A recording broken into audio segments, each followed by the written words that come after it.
अब ग्लोबलाइजेशन को, ये छोटे टॉपिक्स हैं, इसी वजह से मैं इन तीनों टॉपिक्स को रखा था। ये कभी कभी अच्छे तरीके से और किसी और जो है टॉपिक की सपोर्ट में आ जाते हैं, ठीक है। तो इस टॉपिक को, ग्लोबलाइजेशन को हम अभी करने की कोशिश करेंगे। तो ग्लोबलाइजेशन को अगर हम देखें तो ग्लोबलाइजेशन है क्या? ये एक्चुअली टाइम एंड स्पेस का कंप्रेशन है, ठीक है। अगर हम ये देखें जितनी इंटरकनेक्टेडनेस से हुई है, अब यहाँ से बंदा उठता है दूसरे कंट्री में घंटों में पहुंच जाता है, ठीक है। ये पहले पॉसिबल नहीं था, ये टाइम कंप्रेशन है और स्पेस की हमारी मोबिलिटी बढ़ गई। मैं अभी यहाँ से फॉर एग्जांपल कराची से निकलूंगा, लाहौर पहुंच जाऊंगा 6-7 घंटे में, ये स्पेस की कंप्रेशन है, पहले ये पॉसिबल नहीं था, टाइम की कंप्रेशन है। तो ये जो टाइम स्पेस की कंप्रेशन हुई है, that is the globalisation actually, ठीक है। और यही इंटरकनेक्टेडनेस है। दूसरा, डी टेरिटोरियलाइजेशन हो गई, पहले टेरिटरीज का, अब social political economic activities are increasingly stretched across the globe. Multinational organisations हर जगह पे काम कर रही हैं, असेंबली लाइन एक मुल्क में, रॉ मटेरियल की लाइन एक जगह पे है, ठीक है, बाकी और चीजें दूसरी कंट्रीज में। तो ये मल्टीनेशनल कॉन्सेप्ट कंपनीज का आप देखें, मल्टीनेशनल कॉर्पोरेशन से, that is the perfect example of globalisation. और relative denationalisation, dual nationality भी लोगों ने रखी हुई है, यहाँ से लोग पाकिस्तानी जाके यूके में रहते हैं, ठीक है, यूके वाले रह के किसी और कंट्री में रहते हैं, तो डी नेशनलाइजेशन का कॉन्सेप्ट ये बढ़ रहा है, that is a globalisation. Cross border interaction, interdependence between countries, ठीक है। ग्लोबलाइजेशन अलोज टू कॉम्प्रिहेंड, ये ग्लोबलाइजेशन का कॉन्सेप्ट ऐसे में बहुत आता रहता है, ठीक है। ये जो चेंज ऑफ रिलेशंस हैं बिटवीन स्टेट्स, तो ये थ्रू इंटरकनेक्टेडनेस ज्यादा हो गई है, ठीक है।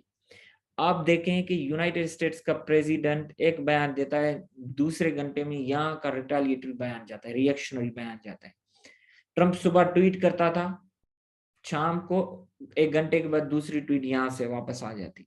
तो ये देखें कि बिल्कुल रिलेशंस में क्या हो गई है, चेंजिंग आ गई। और उसके साथ साथ आप देखें कि इंटीग्रेशन भी आ गई है इंटरनेशनल सिस्टम। क्या करते हैं, प्रेसिडेंट वहां से कॉल करता है दूसरे जो है प्राइम मिनिस्टर को, प्रीमियर को, प्रेसिडेंट को, तो ये ताल्लुकात में इतनी इंटरकनेक्टेड आ गई है, ठीक है।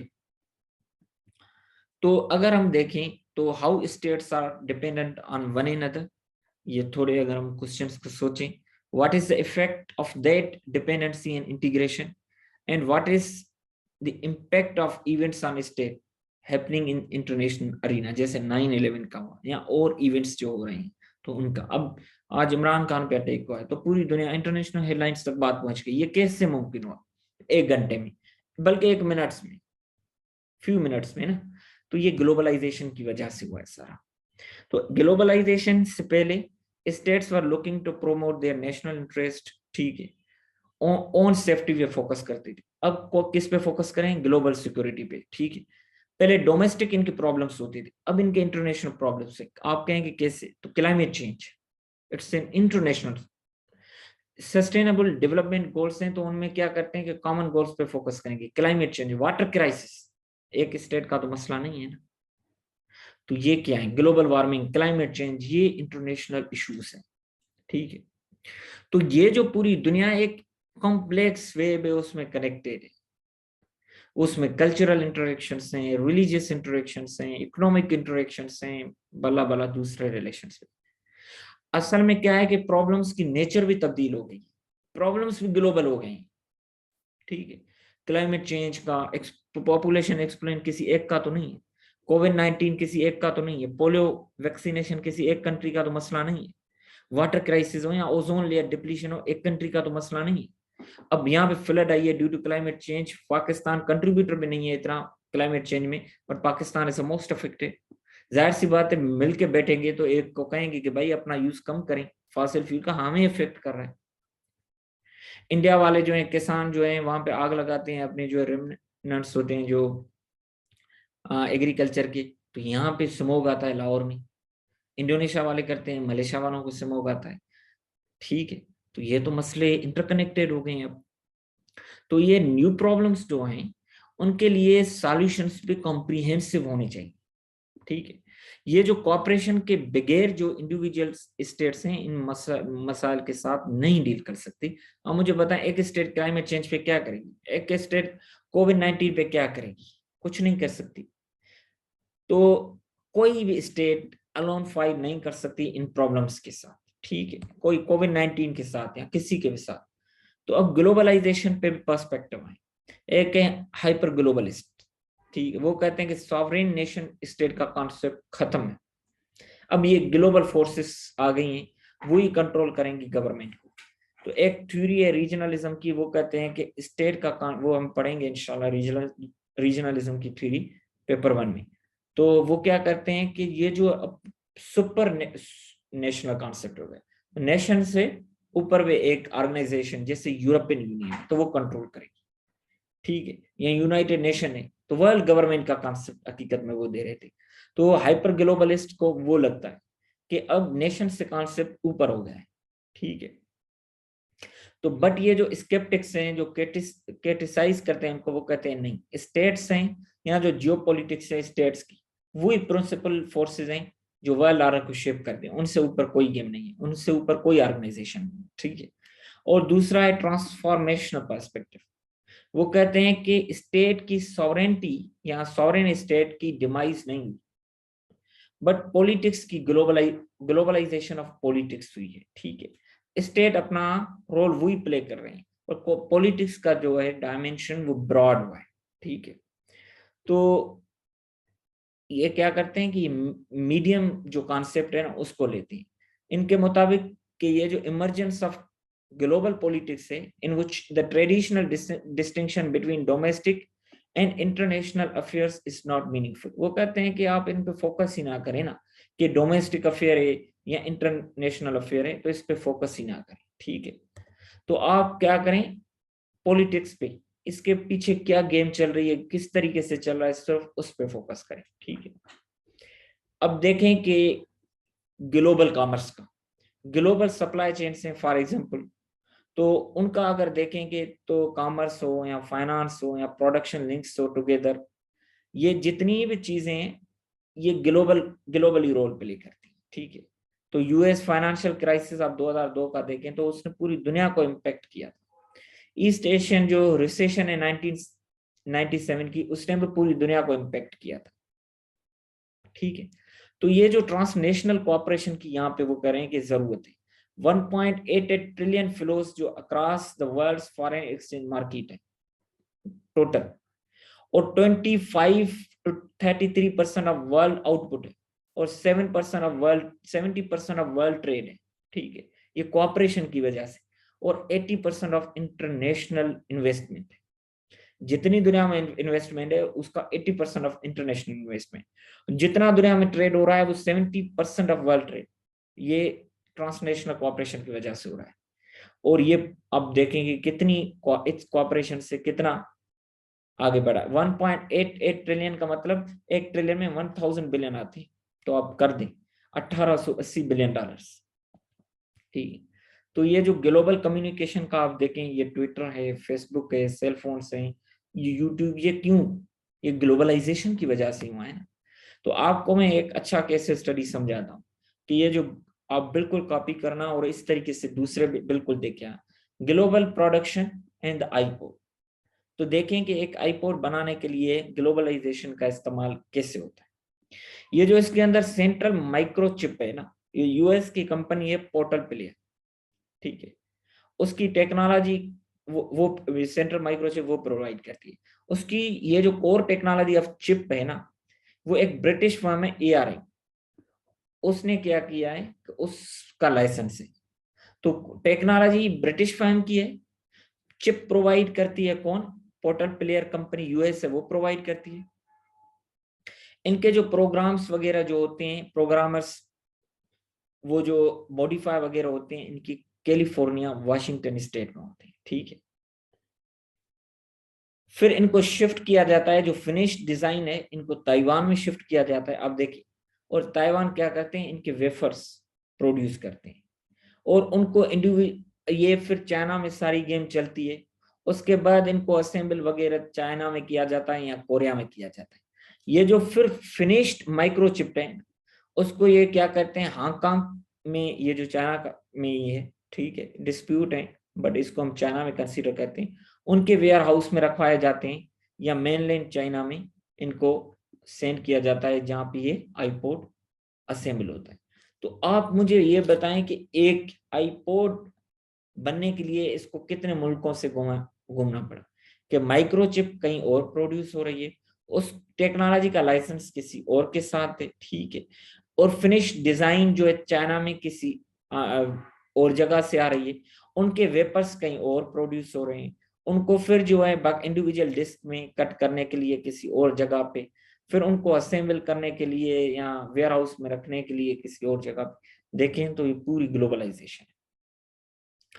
तो कंटेम्प्ररी ग्लोबलाइजेशन अगर हम ना पोस्ट 9/11 देखें तो उसका तो जॉन ग्रे कहता है कि the era of globalisation is over.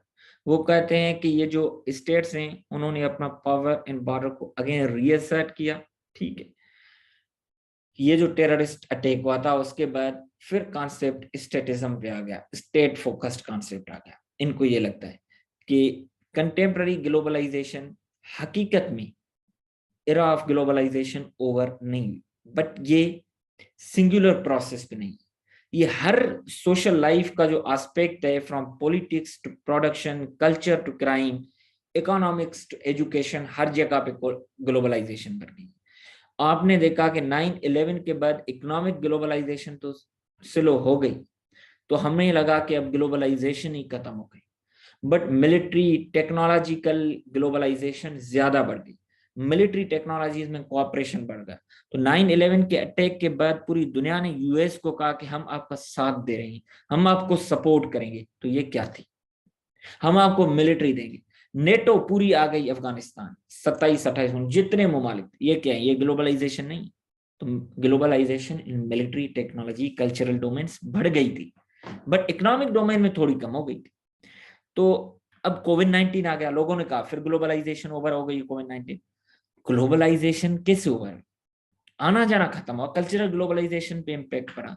ये जो मेडिकली अगर हम देखें वैक्सीन ग्लोबलाइजेशन जिसको नाम दिया जाता है, तो पूरी दुनिया में एक जगह पे वैक्सीन बन रही है, पूरी दुनिया में डिस्ट्रीब्यूट हो रही है, ये ग्लोबलाइजेशन नहीं है।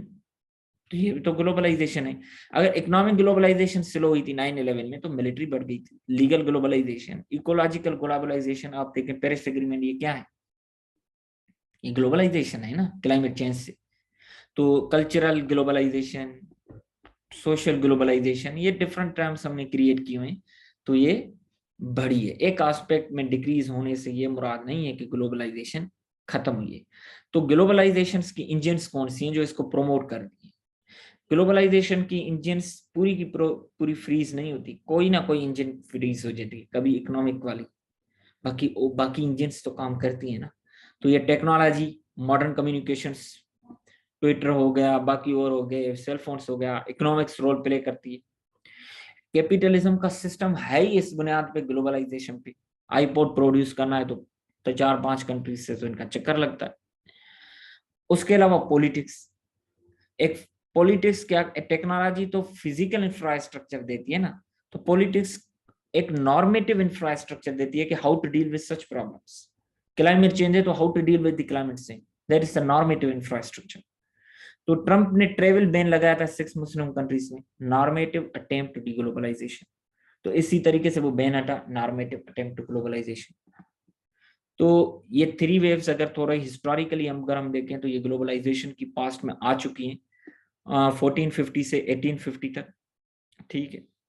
यूरोपियन एक्सपेंशन एंड कॉन्क्वेस्ट, जिसमें हमने न्यू लैंड अमेरिका, जिसका यूएस हिस्ट्री होगा तो उसको पता लगे, ये ग्लोबलाइजेशन थी, एक कंट्री से दूसरे कंट्रीज हमने दरियाफ्त की है। फिर 1850 से 1945 तक, ये जिसमें इन्होंने कॉलोनाइजेशन करना स्टार्ट की थी, scramble for more power Africa Asia में। और उसके बाद 1960 onward contemporary globalisation, industrial revolution हो गया, इंपीरियलिज्म की एज आ गई, ये चीजें आ गई, ठीक है। तो अगर हम देखें तो ये जो वेस्टफैलियन मॉडल है वो ग्लोबलाइजेशन के थोड़ा मुखालिफ है। ये टेरिटोरियलिटी पे काम करता है, फिक्स बॉर्डर पे, सॉवरेंटी पे काम करता है। ये वेस्टफैलियन मॉडल ग्लोबलाइजेशन के थोड़ा अपोजिट है। और autonomy, independence in all spheres, interdependence पे काम नहीं करता। अब ये जो पोस्ट वेस्टफैलियन मॉडल है, globalisation is actually a post Westphalian model. तो आपको ये इसीलिए मैंने मुख्तलिफ जगहों वो कॉन्सेप्ट याद दिला रहा हूँ, तो आपको पता होना चाहिए कि वेस्टफैलियन मॉडल क्या है। 1648 में वेस्टफैलियन मॉडल आया था, जैसे ही 30 ईयर वॉर खत्म हुई थी। ये हम डिटेल में पढ़ेंगे पार्ट 1 के टॉपिक्स, ठीक है। तो फिर सिटी स्टेट्स का आया कॉन्सेप्ट, और स्टेट का कॉन्सेप्ट आया, सॉवरेन स्टेट का कॉन्सेप्ट आया, सॉवरेन इक्वलिटी का कॉन्सेप्ट आया। ये कीवर्ड्स नोट करते। तो ये मल्टीनेशनल इंस्टीट्यूशंस एंड पॉलिटिक्स की बात आगे आने लगी। World Bank, IMF, transnational societies की जैसे International Chamber of Commerce to World Muslim Congress, global policy networks आ गए जैसे स्टॉकहोम इंस्टीट्यूट हो गए, इस तरीके से नॉन गवर्नमेंटल एक्टर्स आ गए, ग्लोबल एड्स फंड हो गए, रोल बैक मलेरिया इनिशिएटिव, बाकी और फॉर्मल इनफॉर्मल जितने भी नेटवर्क्स बने, basal committee of central bankers, financial action task force on money laundering and counter terrorism. तो ये चीजें आ गई।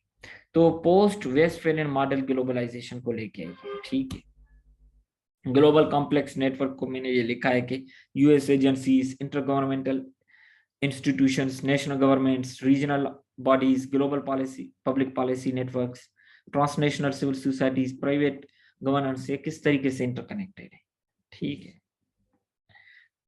तो इस ग्लोबलाइजेशन में ये इंटरनेशनल ऑर्गेनाइजेशंस बड़ा रोल प्ले करती है। यूरोपियन यूनियंस हो गए, यूएन हो गया, एफएटीएफ, वर्ल्ड बैंक, आईएमएफ, ये इनके एग्जांपल्स। और यही जो है ऑर्गेनाइजेशन कलेक्टिव सेल्फ डिफेंस का, अगर एक स्टेट पे अटैक होगा तो बाकी स्टेट उसके साथ कोऑपरेट करेंगी, जो हमने लीग ऑफ नेशन में किया था, जो हमने यूनाइटेड नेशन में पढ़ा था, ठीक है।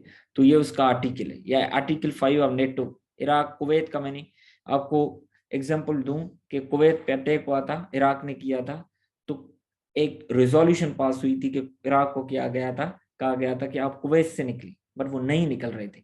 तो ऑपरेशन डिजर्ट स्टॉर्म, इंशाल्लाह पार्ट 1 में वो भी स्टडी करेंगे डिटेल। वो स्टार्ट की थी, उसको लीड किया था यूएस ने, और इराक से कुवैत को खाली करवाया था। ये क्या है? ये ग्लोबलाइजेशन नहीं है, मिलिट्री ग्लोबलाइजेशन। अगर वेस्टफैलियन मॉडल होता तो वो क्यों आते? वो कहते हैं स्टेट खुद अपने आप पे फोकस करें, हम क्यों करें। तो ऑपरेशन डिजर्ट स्टॉर्म या Organization of Petroleum Exporting Countries हैं, इंटर गवर्नमेंटल ऑर्गेनाइजेशन जो पेट्रोल पे काम करती हैं, उनकी प्रोडक्शन पे, उसकी प्राइस पे वगैरह पे। तो इन पे क्रिटिसिज्म है कि ग्लोबल पॉलिटिक्स के कि ये डबल डेमोक्रेटिक डिफिसिट है। एक तो ये कि डेमोक्रेसीज जो हैं अनेबल हैं to control the transnational agencies in accordance with the preference of citizens. एक तो ट्रांसनेशनल एजेंसीज को कंट्रोल भी डेमोक्रेसीज नहीं कर सकती।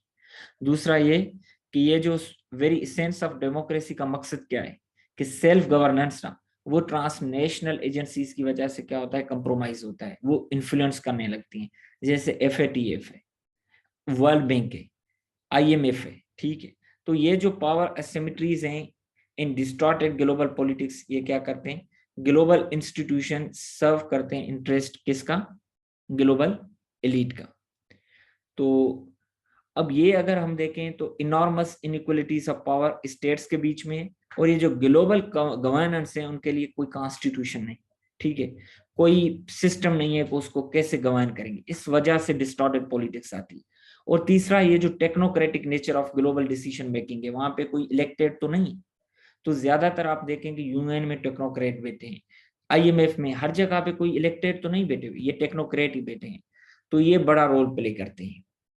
अब अगर हमें डिस्टॉर्टेड ग्लोबल पॉलिटिक्स से अगर हमें जान छुड़ानी है कॉस्मोपॉलिटन ग्लोबल पॉलिटिक्स की तरफ, तो हमने क्या करना है कि कॉस्मोपॉलिटन डेमोक्रेसी लेके आनी है, ठीक है, कि एक ह्यूमन और जस्ट वर्ल्ड ऑर्डर लेके आना है जो reformed and more democratic system of governance, ठीक है।